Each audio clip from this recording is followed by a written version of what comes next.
Hello people of YouTube, this is Warburner87, and in today's video I'm going to be, this is episode 7 of my Let's Play.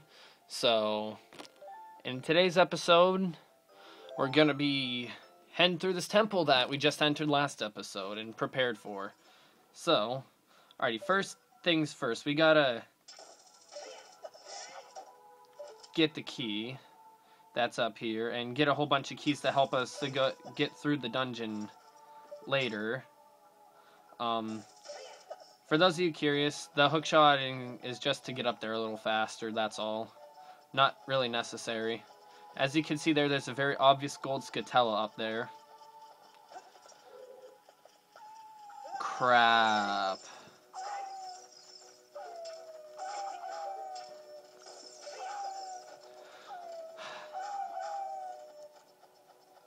I think that's the first time I've ever fallen off of that. But, yeah. There's 3 keys we need to get before we can actually, start going through this dungeon. So... Really? We're gonna do this game? Fine. But, hookshotting the chest is a good way to make sure that you don't fall off if you're prone to doing that. Yeah, this is small key 1 of 2. I didn't do anything off screen since the last recording, so... Yep.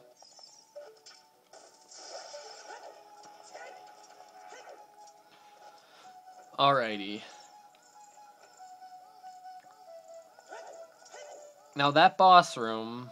Well, the boss room of this dungeon is right at the bottom of that elevator, so... But since the Poes take all the fires, we have to go hunt them, and that's pretty much what this dungeon is hunting down those Poes. There's a couple different orders that you can take to get everything in this dungeon. I like to do it... Oh, by the way, another gold scatella there. I like to do it this way, where you come in here, and get the 1 key in here, and then you get the key in the other place.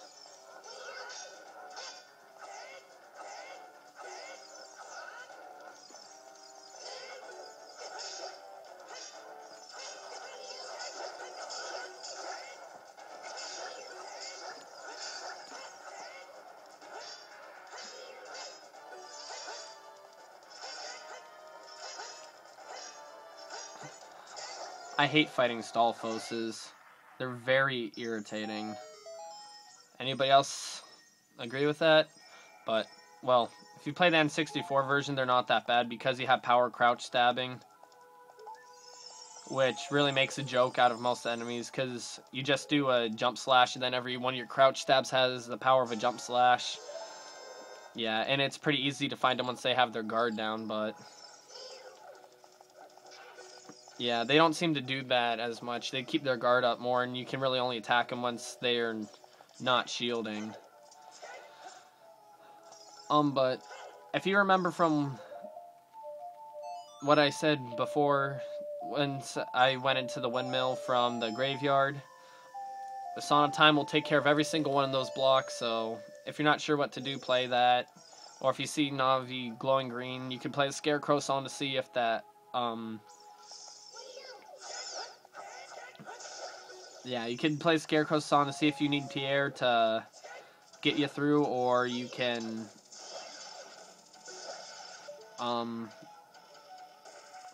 not do, I don't know. If Navi uses green, that normally means something important's going on there, and you need to play a song or something. Alrighty, this room. In that treasure chest is the dungeon map. I'm going to be getting it just to try and help me stay on track, but really the dungeon map and compass are optional items, and all they really do is help you know where you've been, where you haven't been, if you've missed any treasures and the like. Definitely if it's your first time going through the dungeon, always grab it, but if you've gone through it before, I find it to be a highly unnecessary item, so... It's really your call on if you want to grab them or not.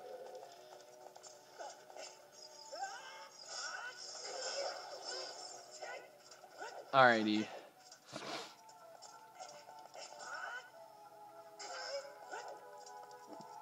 But all that there really is to do here, you come over here, grab the key. I keep thinking that it's already open when it's not. I blame the vines and how it's actually lowest right by the treasure chest. But if you had the iron boots, you could actually skip doing that step and you could just come straight down to the well and use the iron boots, walk down there, get to the other side, whatever. I can't recall if you can open the chest or not, so don't take my word as, well, absolute, I guess. You can also dive down there all the way if you have the gold scale and get across that way too. I don't think it really does anything super beneficial, but just a couple fun things to know. Alrighty. So this room there is a block moving puzzle. Pretty simple, but it is the first adult dungeon, so the puzzles are still going to be fairly simple. The arrows on the ground pretty much tell you where to move them. And fun fact, if you didn't get the Goron's bracelet as a child, you cannot push or move these blocks as an adult, even though it says that Link doesn't wear the Goron's bracelet. So, yeah. If you're trying to do any game breaks or anything and figure out that you can get bomb chews early with some method, you're not going to get too far with that.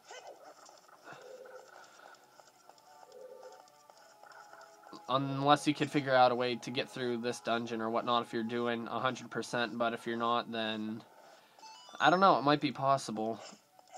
I don't know too much about the inventory rewriting glitches in this game, so I'm not really the person to ask. What? I shouldn't be up here moving that yet because I won't be able to move it all the way.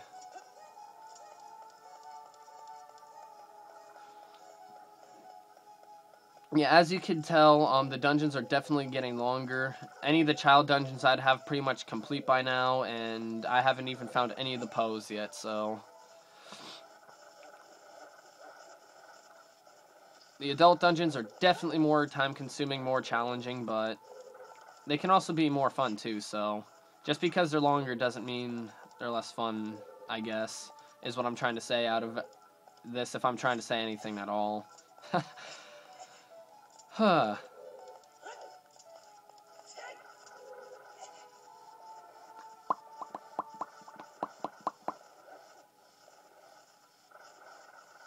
You could probably make a song out of just the noises that the bubbles make. They make a whole bunch of cool and funny noises. Alrighty. But after you get the dungeon item for this area, it actually goes pretty quick. So, alrighty, corridor's all twisted, yay. Yeah, watch out for the shadows and monsters that hang from the ceiling, blah blah blah. Don't care, Navi. Really, you're pretty irritating. Yay. That still works. Being able to backflip over those. Alrighty. If you are having trouble with the last Stalfos battle, this one may give you more problems, because as you can see, they're God and they can float in air.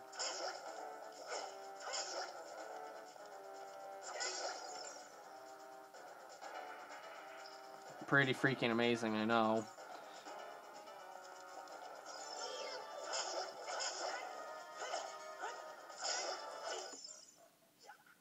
What? He only hit me like 2 times. Jeez, these Stalfoses hit like trucks.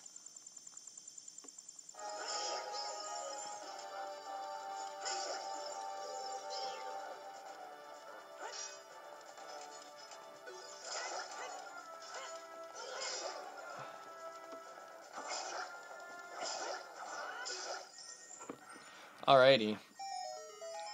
Well, now that I actually found a way to fight them, they're actually not that bad. Alrighty. I'm trying to think on the best way to go through here, which of the two poses that is that you need to fight first, because I can go against either of them now.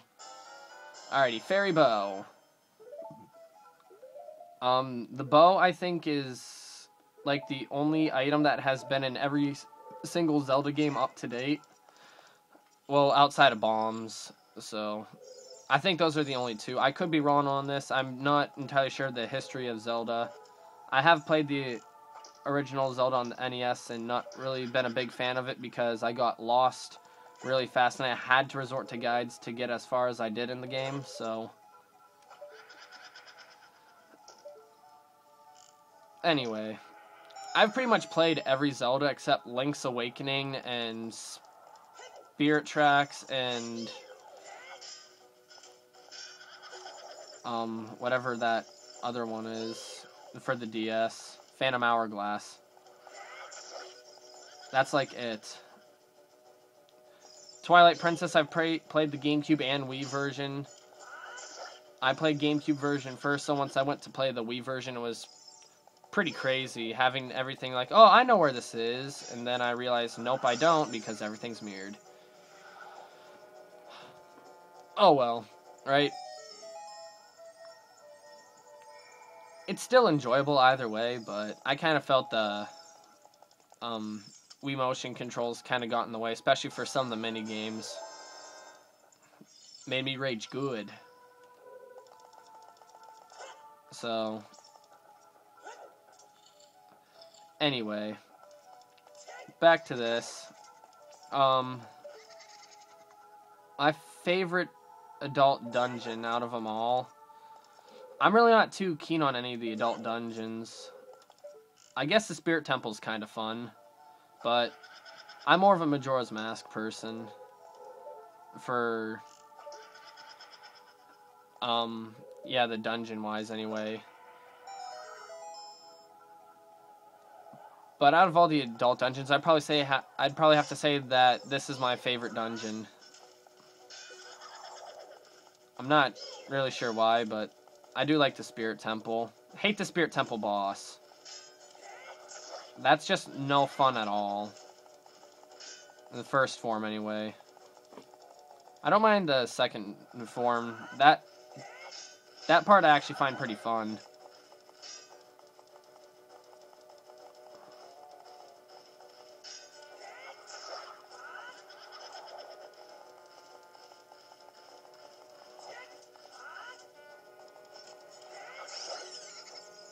Alrighty. That's 2 of our 4 pose. Alrighty. You know what? I'm kind of glad that I lost. Hold on. Right here is the compass. But I'm kind of glad I lost that fairy because now I can show you something that I think is pretty cool. With fighting the boss here once I get to that. Depending on the time, I may or may not leave a hanger, like, for doing the boss, but I think it's pretty dumb to do that as a whole, so I'll probably squeeze the boss in here. Crap, I can't go in this room yet, that's right. Or can I? Yep, that little jump slash there, I used to make sure that, yeah, I can't go in here yet.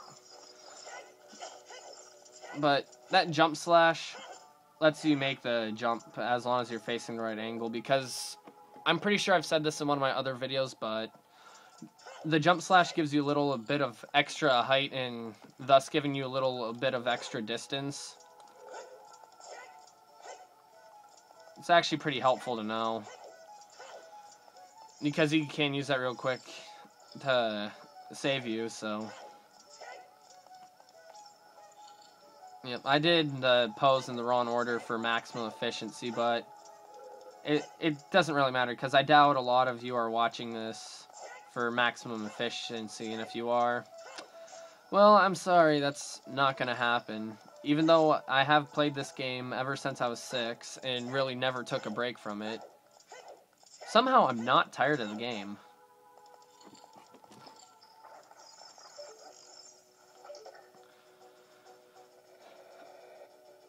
I don't know, that fact alone kind of amazes me. I mean, you think after, like, 10 years of playing, well, pretty much 11 now, holy crap, time's flying, that a game would get old.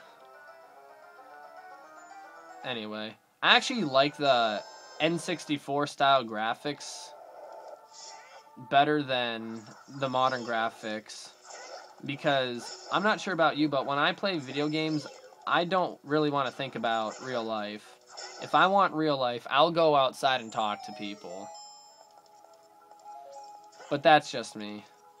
I think the realistic graphics are cool for, like, sports games, but they don't need to be realistic in every freaking game. I mean, I like these cartoonish style graphics. I mean, I don't think the graphics for, like, the Zelda games should get, like, any more realistic than Twilight Princess did, if you could even consider that realistic. I don't know. Just my 2 cents on that topic. Because we all know graphics doesn't make a game. But it does help. As long as it's not, like, complete garbage, like Atari style, modern, in like a modern game, it's cool. Alrighty. Well, now that I got that key, now I have to go back through, so it's just going to be a lot of me running, so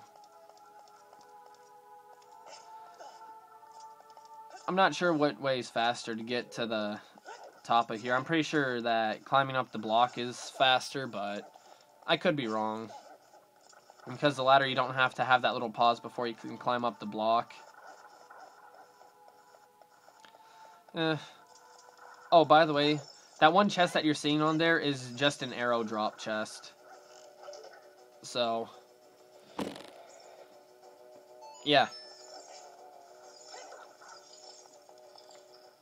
It'll just give you, I think it's 20 arrows, so if you're running low on arrows, there's this one eyeball switch that you hit, and that switch, and that'll make a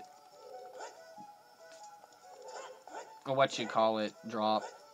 That chest that has the 20 arrows in it. It also may be 10, I'm not sure, but they give out arrows like candy in here, so you really shouldn't have to worry about it. In the battles with the Stalfoses, like, all the chests are loaded with hearts, and I think there's a fairy in every one, so yeah. Oh, a good thing to do against the Stalfoses that I didn't really do there is, oh cool, you don't have to do jump slash to make that jump. Oh well. I'll probably still do it for that little extra insurance, but anyway, back to what I was saying about the Stalfoses. The Stalfoses, a good strategy that I could have used is,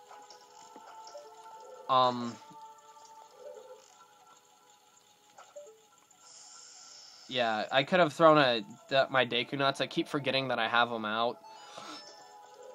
But I have them for that sole purpose of, hey, I'm being swarmed by enemies and I need to try and kill them one at a time, or do a quick spin to hit them all.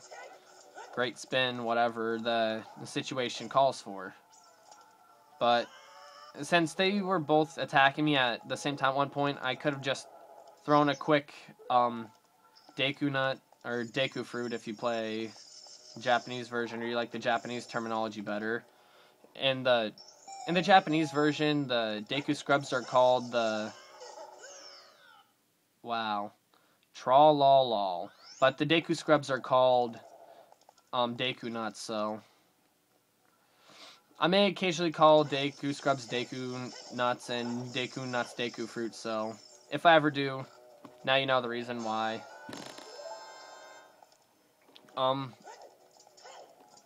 Let's see. Oh, some quick beta version facts.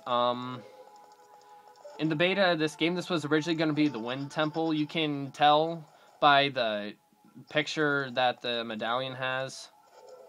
It seemed kind of obvious after I read it. I was like, oh yeah, that does make a lot of sense. So, yeah. fun little fact. In that one blonde-haired kokiri that we may see later, I'm not sure how far into the trade quest I'm gonna do. May squeeze that in somewhere. Give some people that are having trouble tips on how to get around a little faster. Really, you can get there with Epona, but the tricks I used on the N64 version don't work anymore, so that kind of sucks, because now I can't get through it really quick. I used to do super slides to move around the field faster. Worked like a charm, because,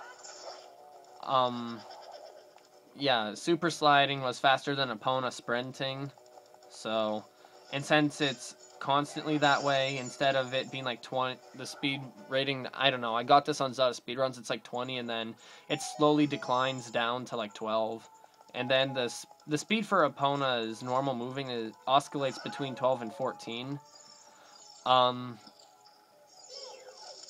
And just as a fun fact, backwalking on average is faster than Epona just running without sprinting, so thought it'd be useful information to share. Alrighty, and here's the last Poe. This Poe's name is Meg, I know that. I do not remember the rest of the Poe's names.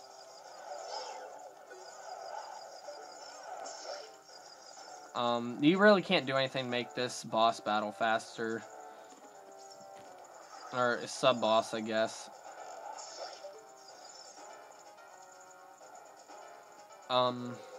Yeah. You just kind of gotta pelt Meg with a whole bunch of arrows until she dies.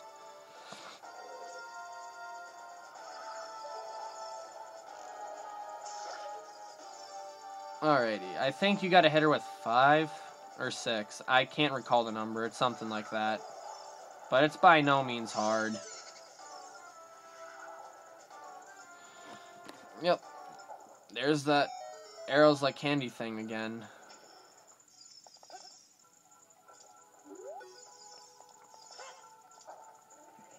Alrighty, now getting through here, I'm trying to remember the order. I think it goes like, you hit a switch, it opens up something on a blue tile from like a gray tile, and then it opens up like something on a red tile, then a gray tile for the switch orders, and then, yeah, that's that.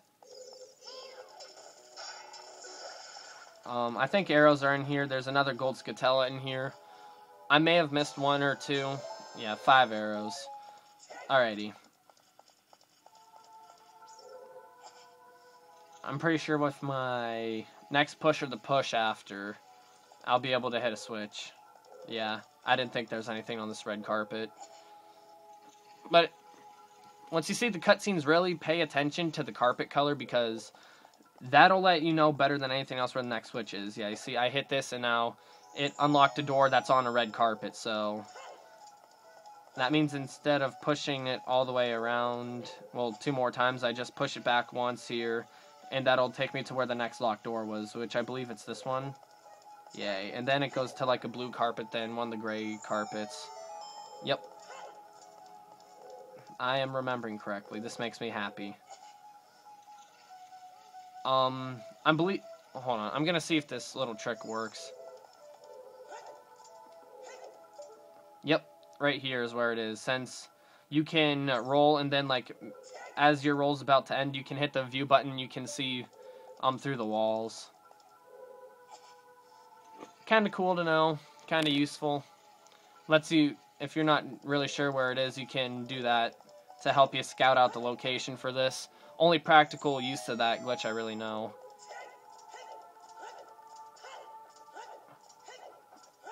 Alrighty, and this is the boss. Okay, what are we at, 25? We haven't hit 30 yet. I guess I'll do the boss here. Alrighty, I do not need my hook shot, so got my bottle.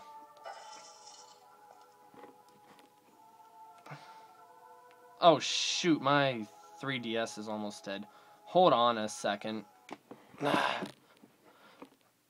This was an unforeseen complication.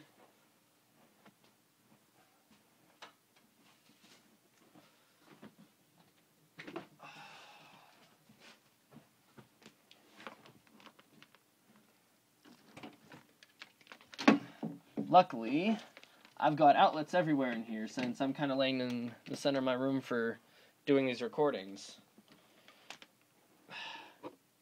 Yeah, you like all the holes in that bottom of that cardboard box? That's a result of my 7-year-old brother, I think, getting bored one day and decided to stab the box. I have no idea why the boy'd want to do that, but alrighty. Time to get back situated. Alrighty, here we go. Oh, there's nothing here. Well, I think I'm just gonna leave. It's a trap!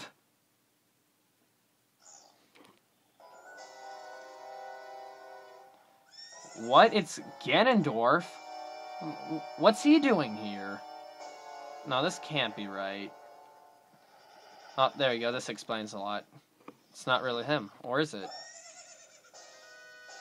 The evil spirit from beyond, Phantom Ganon.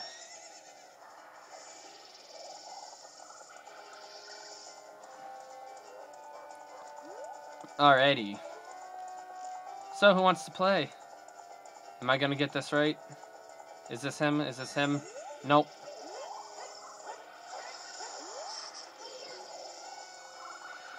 Alrighty. I can never remember if it's the brighter one out of all the Phantom Ganons that's him, or if it's the darker one. I now realize it's the darker one. So, this should actually help out a lot.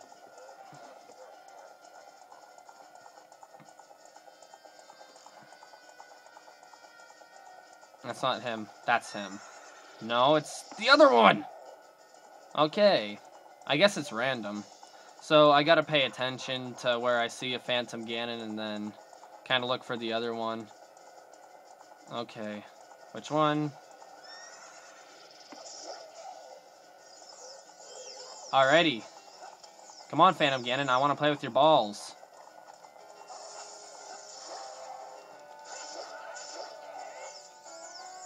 Let's play. Yeah, this is how you deflect balls like a man. Use a bottle.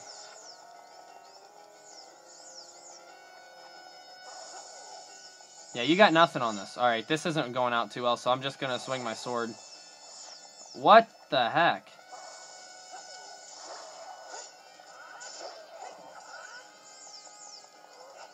Apparently the bottle seems to automatically down him in one swing, so...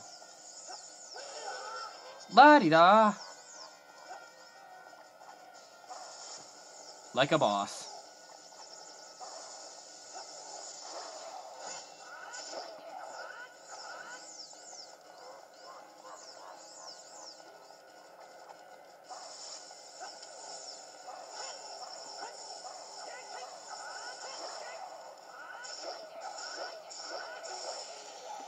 There we go.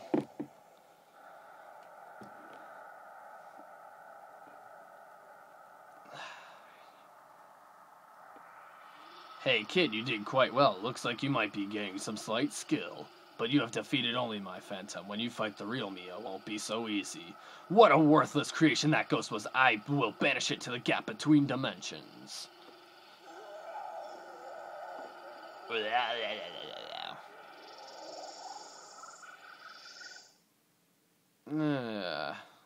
Yeah, I'm pretty sure I left enough space to save this. If not, that's gonna be bad. Alrighty, here's the heart container. And who's ready for a cutscene? I am.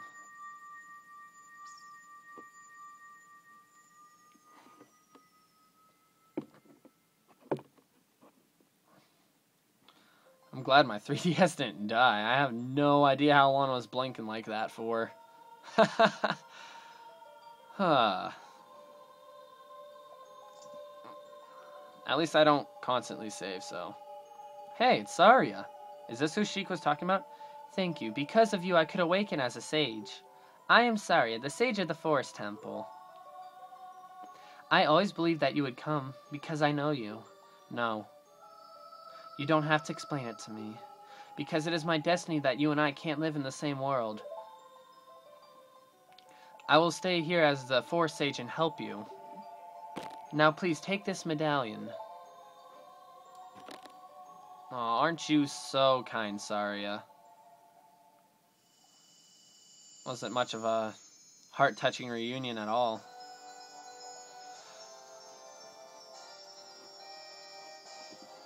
Yep, as you can see there, that is obviously a wind pattern. I don't see how that's like a tree pattern or forest pattern or whatever at all. Alrighty, you received the Forest Medallion. Saria awakens as a sage and adds her power to yours. I will always be your friend. Alrighty. Oh jeez, I forgot about this cutscene.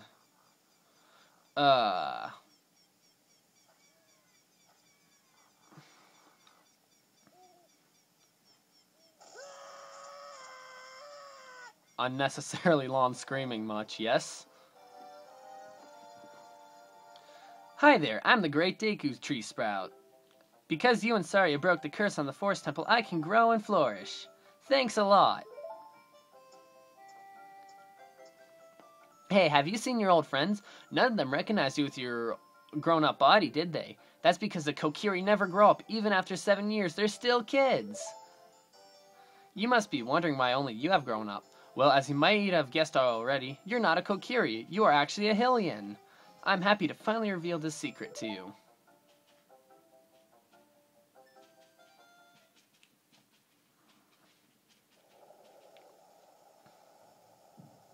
Some time ago, before the King of Hyrule unified this country, there was a fierce war in our world. One day, to escape from the fires of a war, a Hylian mother and her baby boy entered this forbidden forest. The mother was gravely injured. Her only choice was to entrust the child to the great Deku Tree, the guardian spirit of the forest. The Deku Tree could sense that this was a child of destiny whose fate would affect the entire world, so he took him into the forest. After the mother passed away, the baby was raised as a kokiri, and now finally the day of destiny has come.